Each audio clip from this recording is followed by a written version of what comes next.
और धर्म पग पग लगता डेरा। भारत देश मेरा, भारत देश मेरा। जहाँ आसमान से बातें करते मंदिर और शिवालय, जहाँ आसमान से बातें करते मंदिर और शिवालय, जहाँ आसमान से बातें करते मंदिर और शिवालय, जहाँ आसमान से बातें करते मंदिर और शिवालय, जहाँ किसी नगर के किसी द्वार पे कोई न डाका डाले, जहाँ किसी नगर के किसी द्वार पे कोई न डाका डाले, कोई न डाका डाले, जहाँ प्रेम की बंसी रोज बजाता हर शाम सवेरा। ओ भारत देश मेरा, ओ भारत देश मेरा। सत्य अहिंसा और धर्म का पद पद लगता डेरा। ओ भारत देश मेरा, जय हो जय भारती, जय भारती, जय भारती, जय भारती, जय भारती, जय भारती, जय भारती, जय भारती, जय भारती, जय भारती, जय भारती, जय भारती, जय भारती, जय भारती, जय भारती, जय भारती, जय भारती, जय भारती, जय भारती। भारत माता की, भारत माता की वंदे वंदे वंदे। આપણે આજે કાલે છે ને આપણે કેવું કરીએ છીએ, અમે આ ને અમે ફલાણા ને અમે ઢીકણા ને અમે પૂછડા ને, પણ અમે ભારતીય એવું આપણે ગર્વથી નથી કહી શકતા. આપણે ભારતના છીએ.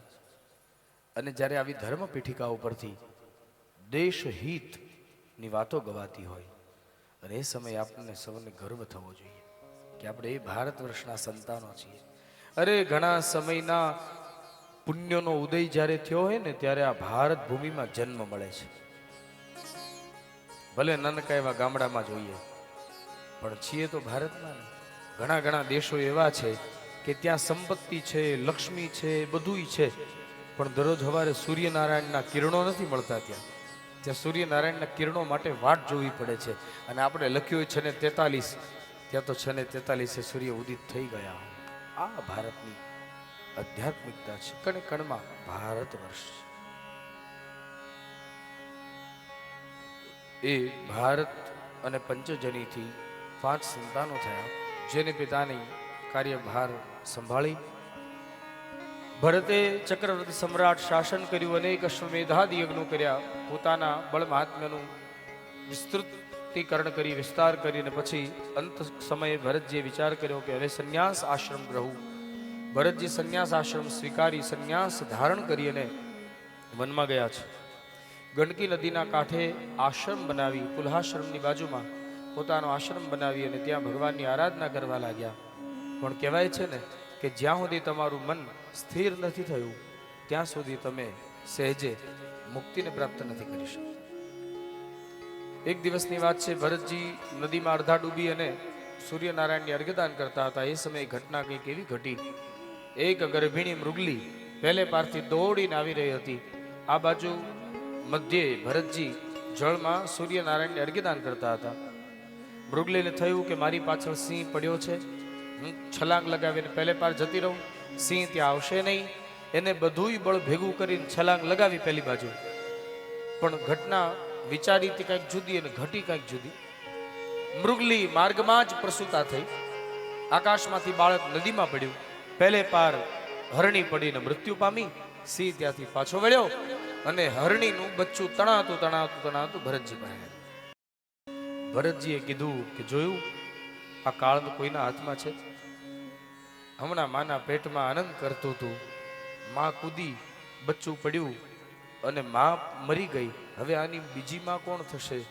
ત્યાં તો પોતાની નજીક આવ્યું એટલે ભરતજીએ કહ્યું કે ભગવાન મને જાની બીજી માં થવાનો સંકેત આપતો લાગે છે.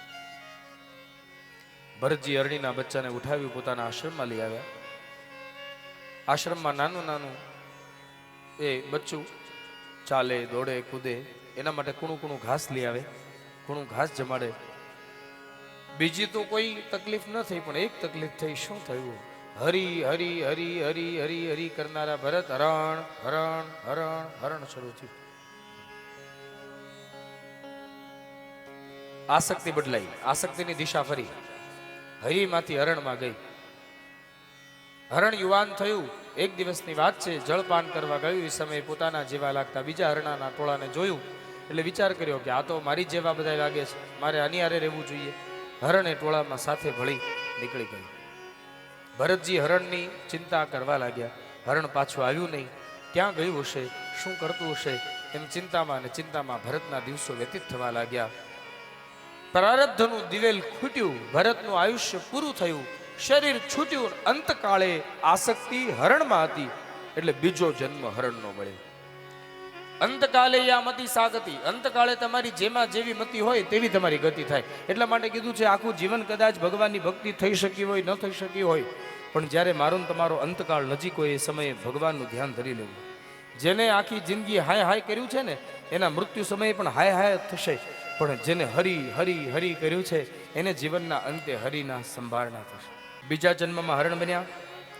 હરણ બની વનમાં વિચરણ કરવા લાગ્યા. એને પોતાનો પૂર્વજન્મ યાદ છે. ભરતજીએ વિચાર કર્યો કે એક જન્મ તો લેવો પડ્યો છે, હવે બીજો જન્મ ન લેવો પડે એટલે આ જન્મમાં આરાધન કરું. ભરતજીએ જન્મમાં મુક બની અને હરિનું આરાધન કરવા લાગ્યા છે. હરણનો દેહ છૂટ્યો, કર્મ શુદ્ધ થયા. અંગીરા ગોત્રના બ્રાહ્મણને ત્યાં દીકરો બનીને ભરત અવતર્યા. થોડા સંતાનોની સાથે ભરત પણ સંતાન બની અને રહેવા લાગ્યા. વિદ્યાભ્યાસ જેવડી ઉંમર થઈ, વિદ્યાભ્યાસ માટે મોકલ્યા, પણ ક્યાંય ભણ્યા નહીં. ગુરુજીએ કીધું કે આને ખેતરના રખો પે રાખો, આ કાંઈ ભણે મને લાગતું નથી. જડ છે, જ્યાં બેસી જાય નથી ઊભા થવે ને ખબર ન પડે એવો જડ છે. ગુરુજીએ કહ્યું એટલે ખેતરના રખો પે મોકલ્યા. ત્યાં જઈને કીધું લે આ ગોફણ કહેવાય. ગોફણ જોઈ ને તમે વડીલોએ જોઈએ છે, ગોફણ જોઈ ને. ગોફણમાં બે છેડા હોય અને વચ્ચે ચામડું. એ ચામડામાં પથ્થર મૂકી અને ખેડૂત આમ ફેરવે ને પછી એક છેડો છૂટો મૂકે એટલે પથ્થર ઉડે ને એ પથ્થરથી પક્ષી ઉડે. ને ગોફણ આપીને પક્ષી ઉડાડવા મોકલે.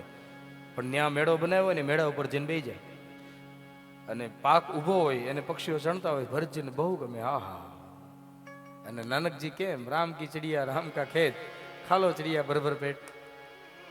આસક્તિ ભરતને નથી. નામ પણ ભરત છે. ભગવદ આસક્તિને ધારણ કરનાર ભરત ભગવદ આશ્રયને પામ્યા છે. પાક ઓછો આવ્યો એટલે પિતાને શંકા ગઈ, થયું શું હશે. છુપી રીતે જોયું, ત્યાં સમજાયું કે આને તો રખોપા કરવા મોકલીએ છીએ પણ આ તો છૂટે હાથે ખવડાવે છે. એટલે ભરતજીને કહ્યું, જડ તું વિદ્યાભ્યાસમાં સારો ઠેર્યો નહીં, તને ખેતરના રખોપે મોકલ્યો, ન્યાય તે કઈ અમારું કલ્યાણ કર્યું નહીં, ચાલ નીકળી જા અમારા ઘરમાંથી. ભરતજીએ કીધું બસ यही तो मुझे चाहिए, हम मुक्ति वाले जीव हैं, हम बंधन में नहीं रह सकते, हम तो मुक्त है, शुद्ध है, बुद्ध है. જુઓ પરમહંસ છે પણ એનો પરિવાર પરમહંસની કૃપાને પામી શક્યો નહીં, કેમ કે પરમહંસને ઓળખાણા નહીં ને. એટલે આપણી હારે કોઈ પરમહંસ રહેતો હોય તો એ આપણને નથી ઓળખાતો. એટલા માટે તો માણસ જીવતો હોય ત્યાં સુધી એની કદર નહીં, પછી મૃત્યુ પામે પછી સમજાય કે લે આ આપણી બાજુમાં જ રહેતા,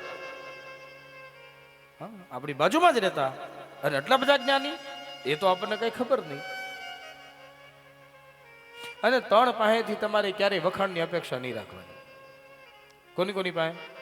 એક પિતરાઈ, તમારા કાકા બાપાના દીકરા તમારા વખાણ ક્યારેય નહીં કરે. હવે એ અમે ઓળખીએ ને નહીં કરે વખાણ. એક તમારા પિતરાય, એક પત્ની, પત્ની વખાણ નહીં કરે તમારા, એ વગોણા જ કર્યા કરશે. હા એ તો બાર બહુ હારા રહે, એ તો ઘરે અમને પૂછો, એ વખાણ નહીં કરે. અને એક પાડોશી, પાડોશી વખાણ નહીં કરે. ભરતજી ભગવદ આસક્તિમાં લાગ્યા છે. હવે તો ઘરેથી પણ નિવૃત્તિ મળી, વનમાં વિચરણ કરે છે. ઘરેથી નીકળ્યા ત્યારે એકાદ વસ્ત્ર પહેર્યું છે. એ વસ્ત્ર વનમાં રહીને ધૂળ આદિકના સંસર્ગમાં રહીને વસ્ત્ર ફાટી ગયું, શરીરમાંથી વસ્ત્ર છૂટ્યું, નિર્વસ્ત્ર બનીને ઘૂમે છે. પંચમા સ્કંદમાં બે પરમહંસો, એક ઋષભદેવજી અને બીજા આ ભરતજી, જળ જેવી દશા વૃક્ષની નીચે બેઠા છે પોતાની મસ્તીમાં. અને પરમહંસ તો પોતાની મસ્તીમાં જ બેઠા હોય. આ ફૂટવા દીજો છોકરા, વાંધો નહીં, ભલે રમતા. પરમહંસો પોતાની મસ્તીમાં છે, બેઠા હતા ભરત. અને એમાં એક ભીલ જાતિનો રાજા મહાકાળી માને બલિદાન આપવા માટે નીકળ્યો છે.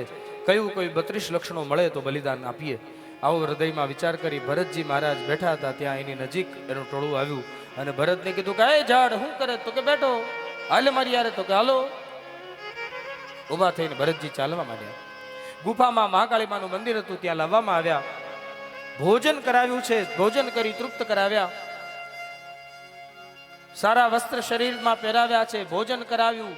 ભરતજીને થયું કે આહા, શરીરને આવું બધું મળે, મારા મનસી દશા સાથે આવું બધું પણ પ્રાપ્ત થાય. જે પ્રાપ્ત થયું છે આ શરીરને થયું છે, આત્માને શું પ્રાપ્ત થાય? તમે ગમે એવું ભોજન કરો, તમારું શરીર રાજી થાય, આત્મા રાજી થાય? આત્માને તો ભજનની આવશ્યકતા છે. આત્માને જો રાજી કરવો હોય તો ભજન આપવું પડે. ભોજનથી આત્મા રાજી ન થાય. નવારીના શુદ્ધતિ ચાંતરાત્મા, જળથી શરીર શુદ્ધ થાય. ગંગા જળમાં તમે સ્નાન કરો, હા, ગંગામાં તમે સ્નાન કરો તો તમારો દેહ શુદ્ધ થાય. પણ તમારે મનને શુદ્ધ કરવા માટે તો આવી ભાગવતી ગંગામાં સ્નાન કરવું પડે. એના શબ્દોને હૃદયમાં કાનથી ઉતારીને પધરાવવા પડે, ત્યારે આત્મા શુદ્ધ થાય, ત્યારે મન શુદ્ધ થાય. ભરતજીને ઉઠાવ્યા, હારે લઈ ગયા, વસ્ત્રાદિક પહેરાવ્યા, મહાકાળીમાની મૂર્તિની સામે રાખવામાં આવ્યા. અને મહાકાળીમાની મૂર્તિની સામે ખડગ ઉગામીને જ્યાં ભરત પર પ્રહાર કરવા જાય, માં ભગવતીને એમ થયું કે જો આ પરમહંસ પર પ્રહાર કરશે તો એનો દોષ મને લાગશે. તડ કરતી માની મૂર્તિ પ્રગટ થઈ અને માં મૂર્તિમાંથી પ્રગટ થયા. હાથમાં ખડગ હતું, ખડગ હાથમાંથી લઈને ભીલના રાજાનું માથું ઉતારી લીધું. એ સમયે ભીલની સાથે રહેલા બધા દરબારો દ્વારપાળો ચિંતિત થયા કે હવે શું થશે, કઈ સમજાતું નથી. એ સમયે માં ભરતજી માની સામે ઉભા છે. માની સ્તુતિ કરી ભરતજી અને માએ વિદાય કર્યા છે. ત્યાંથી ચાલતા ચાલતા વળી જ્યાં બેઠા હતા ત્યાં આવીને બેહી ગયા. થોડા સમય પછી સિંધુ દેશનો રાજા, જેનું નામ છે રવગણ, આ રવગણ નામનો રાજા કપિલ મુનિના આશ્રમમાં સાંખ્યનું જ્ઞાન લેવા જતો હતો. પાલખીમાં બેહીને જતો હતો. એમાં 4 ડાઘુએ ભરતની પાલખીને ઉપાડેલી. એમાંથી એક ડાઘુ છટક્યો, 3 ડાઘુ રહ્યા, ચોથો ડાઘુ હતો નહીં. પાલખી હાલક ડોલક થતી હતી. કહ્યું કે આ પાલખીને પકડનારો ચોથો ડાઘુ ગોતવો પડશે. તે તો ભરતજી વાટ જોઈને બેઠા હતા અને કહ્યું કે ઓહો, આવો અલમસ્ત ખાઈ પીને પડ્યો છે, એના કરતા હાલો કંઈક કામે વળગાડીએ. ભરતને કીધું કે અહીંયા શું કરે? તો કે બેઠો છું. હાલ મારી યારે? તો ચાલો. ભરતજી ઉભા થયા, રવગણની પાલખીના દંડને પોતાના ખભે ધારણ કરી અને ચાલવા લાગ્યા. પણ અહિંસક છે, એ હિંસા નથી કરતા. નાના નાના જીવજંતુઓ દેખાય એટલે છલાંગ મારે. હવે છલાંગ મારે એટલે પેલો પાલખીનો દંડો રવગણને માથામાં વાગે. આમ થોડી વાર તો સહન કર્યું. પછી રવગણને ચિંતા થઈ ગઈ, આ મૂર્ખને કોણ ક્યાંથી પકડી લઈ આવ્યા? આ પાલખીનો દંડો મને વાગે, આ છલાંગ કેમ મારે? એ સમયે જરાક બહાર જોયું, ત્યાં ભરતજી ઉભા હતા પોતાની મસ્તીની દશામાં. નેત્રની સોટી લઈને 3 સોટી ફટકારી ભરતજી. તો ભરતજી હસવા માંડ્યા. અલ્યા, તને સોટી મારી તોય હસે? તો કયું સાચું કહું રાજા, તો દંડ છે ને આ શરીરને કરી શકે, આત્માને નહીં. અને મને હસવું તારું આવે, મારું નહીં. કઈ રીતે? અરે, તારી પાલખી ઉપાડી મેં અને તારી 3 લાકડી મને પડી, પાલખીમાં તું બેઠો છે, તને ઉપરવાળાની કેટલી પડશે? આ કોઈ સામાન્ય ન હોય, આ જ્ઞાની હોય. આવું વિચારી ઉતર્યા રવગણ પાલખીમાંથી નીચે અને તરત ભરતજીના ચરણમાં જેમ લાકડી પડે એમ પડ્યા. ભરતજીએ ઊભા કર્યા. મહારાજ, મને જ્ઞાન આપો, આપ કોઈ સામાન્ય નથી અને હું આપની પાસે ક્ષમા માંગુ છું. અને સ્વીકાર્યું રવગણ. નાહમ વિશંકે સુરરાજવજ્રા ન દ્રક્ષશૂલા ન યમસ્ય દંડાત નાગ્ન્યર્કસોમા ન ચ વિત્તપાસ્રા શંકે વૃષમ બ્રહ્મકુલાવતાન. મહારાજ, નાહમ વિશંકે સુરરાજ વજ્રા, હું સુરરાજ વજ્રના ઇન્દ્રના વજ્રથી નથી બીતો. ન શિવના ત્રિશુલથી ડરું છું, ન યમના દંડથી ડરું છું, ન અગ્નિથી, ન સોમ એટલે ચંદ્રના અસ્ત્રથી, ન કુબેરના અસ્ત્રથી, ન વરુણના અસ્ત્રથી. હું કોઈનાથી ડરતો નથી. મને ડર લાગે છે બ્રાહ્મણ કુળના અપમાનનો. મહારાજ, આપ દેખાવ છો અસામાન્ય, પણ આપનું શરીર બ્રાહ્મણ છે. મેં તમને દંડ કર્યો છે. હે પ્રભુ, આપ મારા અપરાધને ક્ષમા કરો. એ સમયે રાજા રઘુગણને ભરતજીએ જ્ઞાન આપ્યું. રાજા, કોણ કોને માફ કરે ભાઈ? આજે તું, તારી જે દશા છે એ જ દશા મારી છે. હું અને તું મનુષ્ય બનીને આવીએ છીએ, અને આપણે જીવ આવીએ છીએ, અને જીવલાને હંસનો સંગ ગમતો નથી. હંસ એટલે પરમહંસ. હંસ ઉડાન ભરીને પરમાત્મા સુધી પહોંચાડવાનો પ્રયાસ કરે છે, પણ હું ને તું પાછા વળીએ છીએ. કારણ સંસાર વાટિકાના વૃક્ષની ડાળીએ લટકતા વાંદરા મને તને શાંતિ લેવા દેતા નથી. આ વાંદરા એટલે શું? મારા ને તમારા વિકાર. અને ભટકવું પડે છે ભાઈ, તારો વાક નથી. હું ભટક્યો છું એટલે તો આ ત્રીજો જન્મ છે મારો. પહેલા હું એક મૃગના શરીરમાં આસક્ત થયો, આસક્તિ લઈને મૃગ બન્યો, છતાં પણ ભગવત ભક્તિની મને પ્રાપ્તિ થઈ નહીં. મૃગમાંથી બ્રાહ્મણ બનીને તારી સામે ઊભો છું. હવે તને ઉપદેશ કરું, તને બ્રહ્મની પ્રાપ્તિ થાય. રઘુગણ અને ભરતને સંવાદ થયો. જોકે એમ કહેવાય છે કે રઘુગણ છે ને, એ ભરતજીની સાથે એનો સંવાદ થયો. જે જ્ઞાન જોઈતું હતું એ જ્ઞાન ત્યાં જ મળી ગયું. એટલે હવે એને કપિલ મુનિના આશ્રમે જવાની જરૂર રહી નહીં. ભાગવતમાં તો નથી લખ્યું, પણ સંતો એવું કહે છે કે આ રઘુગણ છે ને બીજું કોઈ નહોતું. જેમ ભરત હરણ હરણ હરણ હરણ કરીને મર્યા હતા, એ ભરતજી બીજા જન્મે હરણ થયા. અને આ હરણ છે ને ભરત ભરત ભરત ભરત કરીને મૃત્યુ પામ્યો હતું. એ બીજા જન્મે રઘુગણ બન્યો. તે જન્મમાં જ્ઞાન ન મેળવી શક્યો, આ જન્મમાં જ્ઞાન મેળવી શક્યો છે. એટલા માટે ઋણાનું બંધ મને તમને ક્યાં લઈ જાય ને એની કોઈ નક્કી નથી હોતું. મારું તમારું ઋણાનું બંધ હોય એટલે ગમે ત્યાં આપણે ભેગા થવું પડે. જ્ઞાન પ્રાપ્તિની જિજ્ઞાસાએ લઈ અને ગમે ત્યાં આવી અને જ્ઞાનને સ્વીકારવું પડે. રઘુગણના ચરિત્રનું કથન કર્યું છે. રઘુગણે ભરતજી પાસેથી જ્ઞાનને મેળવ્યું છે. ભરતજી જળ દશાને પામી અને પ્રભુના થયા છે. પછીના અધ્યાયોમાં શુકાચાર્ય મહારાજે ભૂગોળ અને ખગોળનું વર્ણન કર્યું છે. 7 ઉર્ધ્વલોક ભૂહુ ભુવઃ સ્વઃ મહ જન તપ અને સત્યમ. 7 અધોલોક જેને પાતાળ કહેવાય છે. અતલ, વિતલ, સુતલ, તલાતલ, રસાતલ, મહાતલ ને પાતાળ. એમાં પૃથ્વી પર મનુષ્ય લોક રહે છે. એમાં પણ 10 પ્રકારની સૃષ્ટિ, જેની આપણે ચર્ચા તૃતીય સ્કંદમાં કરી. આકાશમાં જે ગ્રહ માલિકા, નક્ષત્ર માલિકા દેખાય છે બીજું કંઈ નથી, શિશુમાર ચક્ર છે. એ શિશુમાર ચક્રના પૂંછડામાં રહેલા તારાઓની વાત કરી, મુખમાં મુખ તરફ રહેલા તારાઓની વાત કરી, સૂર્યનારાયણના રથના વર્ણનનું દર્શન કરાવ્યું. અરે સૂર્યનારાયણ બેઠા છે ને એ બેઠક 36 લાખ યોજન લાંબી છે. બાકી જગતનો ગમે તેવો રથ હોય, એમાં સારથીને કોની સામે મોઢું રાખવાનું હોય? એ જે માર્ગ હોય એ માર્ગ જોઈને રથ ચલાવવાનો હોય ને. પણ જગતનો એકમાત્ર સારથી એવો છે જે સૂર્યનારાયણની સામે બેહીને રથ ચલાવે છે. 7 ઘોડા છે સૂર્યનારાયણના રથના. આજુબાજુમાં 88,000ની સંખ્યામાં વાલખિલ્ય મુનિઓ ત્યાં બેસી અને મનુષ્યોની મંગલ કામનાઓ કરતા રહે છે. સૂર્યથી 2 લાખ યોજન ચંદ્ર દૂર, ત્યાંથી 3 લાખ યોજન બુધ દૂર. ગુરુ શુક્રાદિક ગ્રહોની દશા બતાવી છે. આપણા વિજ્ઞાને શોધ ન કરીએ પહેલા તો આપણા ધર્મએ આપણને કહી દીધું ગ્રહ માલિકાનું વર્ણન.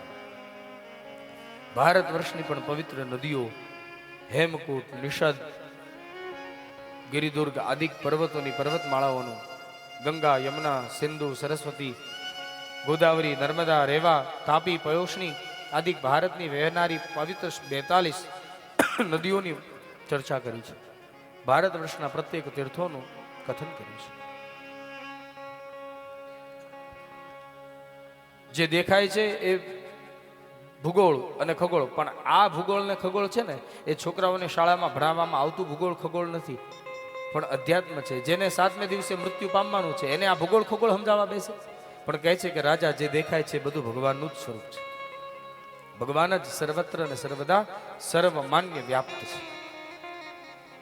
પછી અધમ કાર્ય કરનાર લોકોને નારકીય ગતિ પ્રાપ્ત થાય છે. આનું ચિંતન કરાવ્યું. મનુષ્ય જેવા જેવા કર્મ કરે છે તે પ્રમાણે તેની તેવી તેવી ગતિ થાય છે. 26 પ્રકારના નરકોનું વર્ણન, જો કે આમ 28 નરકો અને અસંખ્ય નરકો છે, પણ મુખ્ય 28: તામિશ્ર, અંધતામિશ્ર, રૌરવ, મહારૌરવ, અસિપત્રવન, કુંભીપાક, વજ્રકંટક, શાલ્મલી જેવા જેવા નામ છે ને એવી એવી ભયંકર ગતિ છે.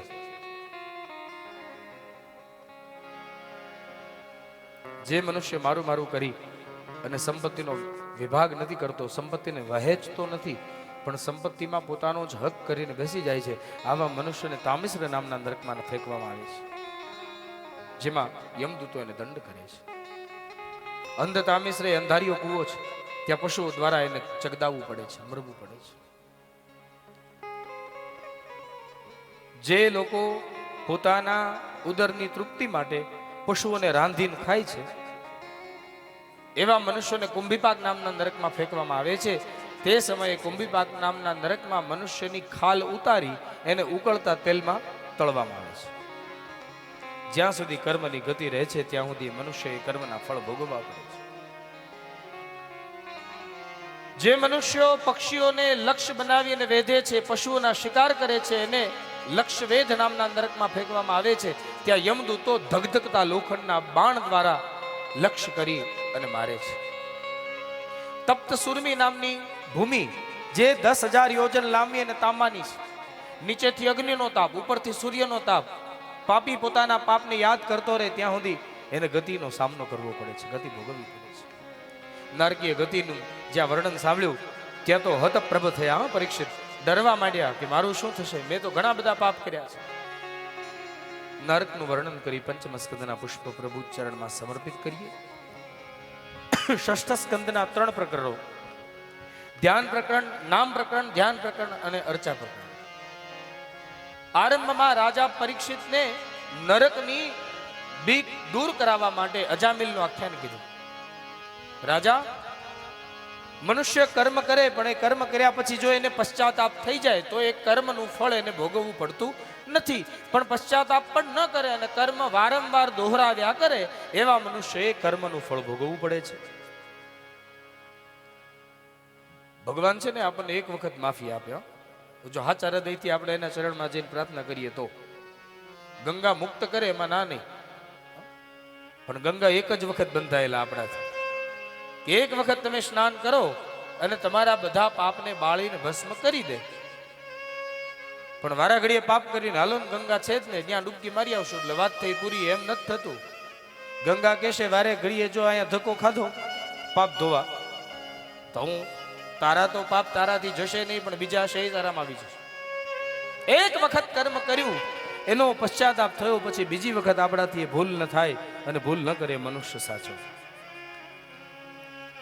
અજામિલના આખ્યાનનું કથન કરીને બતાવ્યું છે કંઈ હતું નહીં. એ બ્રાહ્મણ પહેલે બગડ્યો નહોતો, બ્રાહ્મણ પહેલા શુદ્ધ અને સિદ્ધ હતો, પણ એક દાસીનો સંસર્ગ થયો અને બ્રાહ્મણનું લક્ષ્ય એ ભૂલ્યો.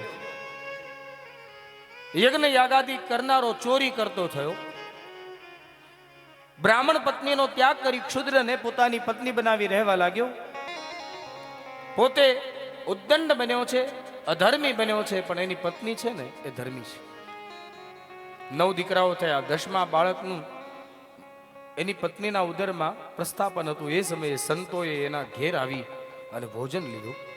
સંતોએ ઘરે ભોજન કરી ઘર આંગણે અને આશીર્વાદ આપી અને દક્ષિણા માગી. એ સમયે અજામિલને થયું કે આ તમારી ચાખડીને કરતાલું વેચી નથી, એ જ મોટી દક્ષિણા છે. મારા ઘરે તમને જમવા દીધા એ જ મહાન માનીને ઊભા થઈને જતા રહ્યો અહીંથી. એ સમયે સંતોએ ટકોર કરી, ગઈ તને એમ છે કે સાધુ અને બ્રાહ્મણ તારા ધનનો ભૂખ્યો છે? તારું ધન રાખ, તારી પાસે નથી જોતું. સાધુ ને સંત ધનનો ભૂખ્યો નથી, સાધુ ને સંત છે ને એ પ્રેમનો ભૂખ્યો છે.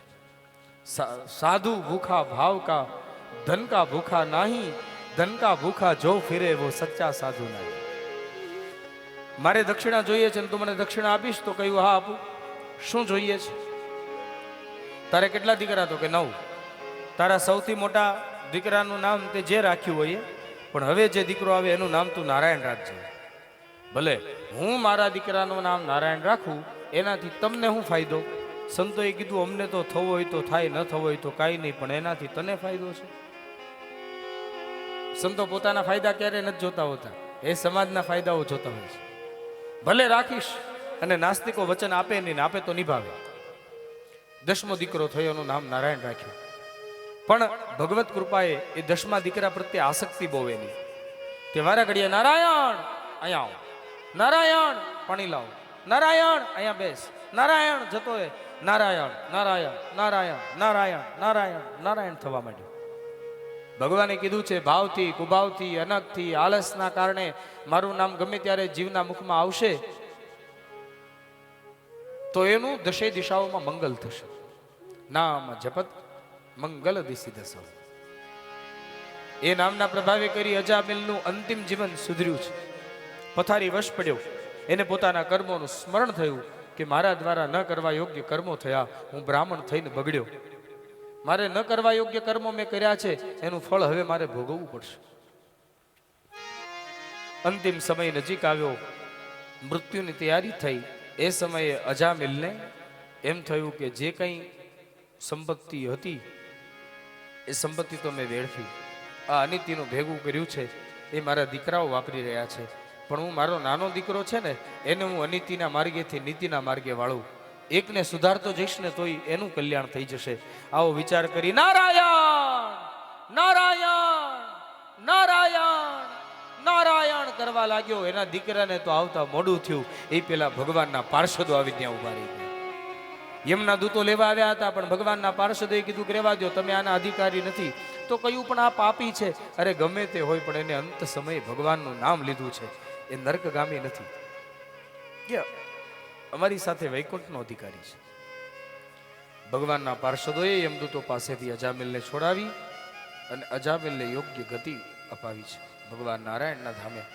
આ વાતનો સંવાદ યમદૂતોએ ભગવાન યમ પાસે જઈને કહ્યું કે મહારાજ, અમે બગડેલા બ્રાહ્મણને લઈને આવતા હતા, ભગવાન નારાયણના પાર્ષદે અમને જીવને લઈને અહીંયા આવવા ન દીધો. હવે આપ કહો એ કરીએ. એ સમયે કહ્યું કે બ્રાહ્મણને અહીંયા લાવવાનો નહોતો, કેમ કે એને અંત સમયે ભગવાનનું નામ લીધું છે. અંત સમયે જેના મુખેથી ભગવાનનું નામ નીકળી જાય એ વૈકુંઠનો અધિકારી બને છે, એ નરકનો અધિકારી બનતો નથી. અજામિલને મુક્ત કર્યા છે. રાજા પરીક્ષિતે વિચાર કર્યો કે હું પરમ ભાગ્યશાળી છું કે મારા અંતિમ સમયે હું શ્રીમદ ભાગવતને સાંભળી રહ્યો છું. પ્રચેતાઓ દ્વારા એક દીકરો થયો જેનું નામ થયું દક્ષ. આ દક્ષ આસિકની નામની કન્યાને પરણ્યો. એનાથી 10,000 હરિયશ્વ નામના દીકરાઓ થયા. નારદજીએ ભક્તિના માર્ગે વાળી દીધા. શબલાશ્વ થયા, એને ભક્તિના માર્ગે વાળ્યા. દક્ષને થયું કે આ નારદ મારા દીકરાઓને ભક્તિના માર્ગે વાળ્યા કરે છે, મારો વંશ કોણ ચલાવશે? આવી હૃદયમાં એક ચિંતા થઈ. એ ચિંતા એ કરી અને જ્યાં ત્રીજા પુત્રોને વૈરાગ્ય અપાવ્યો ત્યાં દક્ષે નારદને શ્રાપ આપ્યો, જ્યાં હું તને આજથી શ્રાપ આપું છું, તું ક્યાંય સ્થિર નહીં થઈ શકે. એટલે નારદજીએ કીધું બહુ સરસ, આ તો તમે બહુ સારું કાર્ય કર્યું. હું સ્થિર થાઉં છું ને ત્યાં ભક્તિને પ્રચાર શરૂ થઈ જાય છે. બાકી મારી તો ગતિ સતત અવિરત ચાલુ જ રહેવી જોઈએ. એ તમે મારા પર કૃપા કરી. શાપ મળ્યો તો શાપને આશીર્વાદના રૂપમાં નારદજી સ્વીકાર્યો. એ દક્ષને 60 કન્યાઓ થઈ, એમાંથી 13 ધર્મને આપી, 13 કશ્યપને આપી, 4 તાર્ક્ષ નામના કશ્યપને આપી છે. 27 દીકરીઓ ચંદ્રમાને પરણાવી, જે રોહિણી આદિક નક્ષત્રો કહેવાય. કશ્યપની પત્નીઓ છે, એમાંથી દનુ નામની પત્નીથી દાનવો થયા, અરિષ્ટા નામની પત્નીથી અસુરો થયા છે, દિતિથી દૈત્યો થયા, અદિતિથી દેવતાઓ થયા છે, પતંગીનીથી કીટ અને પતંગો થયા, યામિનીથી સર્પો, કદ્રુથી પણ સર્પો થયા છે, સુરભી નામની પત્નીથી અહિંસક પશુઓ થયા, તામરા નામની પત્નીથી હિંસક પશુઓ થયા છે, વિંતા નામની પત્નીથી 2 દીકરાઓ થયા. એક ભગવાન નારાયણનું વાહન ગરુડ અને બીજા ભગવાન સૂર્યનારાયણના રથના સારથી અરુણ. એમાં અદિતિથી થયેલા દેવતાઓએ સ્વર્ગની સત્તા સંભાળી, અદિતિથી થયેલા દૈત્યો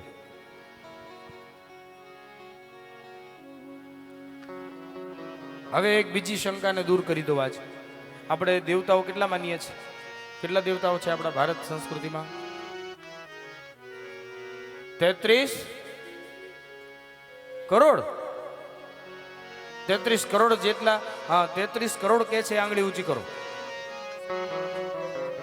હા, વાહ. હવે 33 કોટી કે છે. આંગળી ઊંચી કરો.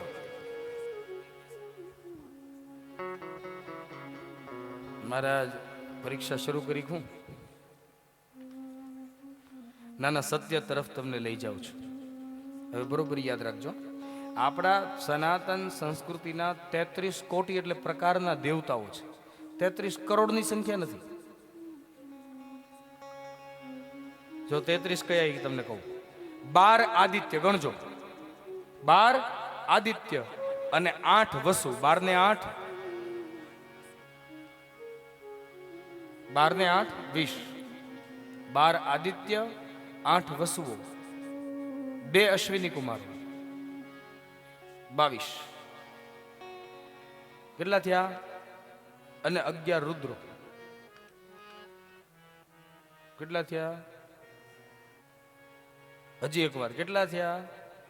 હા, આ છે આપણા 33 કોટી એટલે પ્રકારના દેવતાઓ. અશ્વિની કુમારોની ગણના નહોતી એટલે 31 હતા. પછી એને અધિકાર અપાયો ચ્યવન મુનિએ, એટલે એની પણ દેવતાઓમાં ગણતરી થઈ એટલે 33 થયા. આ 33 કોટી દેવતાઓ જેને સ્વર્ગની સત્તા પ્રાપ્ત કરી. દેવોના ગુરુ બન્યા છે બૃહસ્પતિ, દૈત્યોના ગુરુ બન્યા છે શુક્રાચાર્ય. એક દિવસની વાત છે, ગુરુનું અપમાન દેવતાઓએ કર્યું. બૃહસ્પતિએ ઇન્દ્રાદિક દેવતાઓનું ગુરુપદ છોડી અને દેવતાઓનો ત્યાગ કરીને નીકળી ગયા. દેવતાઓ ગુરુ વગરના નગુણા થયા. ગુરુ વગર માર્ગ કોણ બતાવે? ભટકતા ભટકતા દેવતાઓ ભગવાન નારાયણ પાસે ગયા. એને કહ્યું કે પ્રભુ, બૃહસ્પતિનું અમારા દ્વારા અપમાન થયું છે. બૃહસ્પતિ અમારું ગુરુપદ છોડીને ગયા છે. હવે અમે કોને ગુરુ માનીએ? તો કહ્યું, ચિંતા ન કરો. રચના અને સન્નિવેશના દીકરા જેનું નામ છે ત્વષ્ટા, એ ત્વષ્ટાને ત્યાં વિશ્વરૂપ નામે દીકરો છે. આ વિશ્વરૂપ તમારો ગુરુ થવા સમર્થ છે. એ ત્વષ્ટાના પુત્ર વિશ્વરૂપને ગુરુ બનાવ્યા. એના સાનિધ્યમાં ભગવાન નારાયણના દિવ્ય કવચનું એને દર્શન કર્યું. ભગવાન નારાયણ કવચ દિવ્ય છે. ભાગવતજીના 6ઠ સ્કંદમાં નારાયણ કવચ આવે. એ નારાયણ કવચનો પાઠ કરીએ તો હરિ સર્વત્ર આપણી રક્ષા કરે.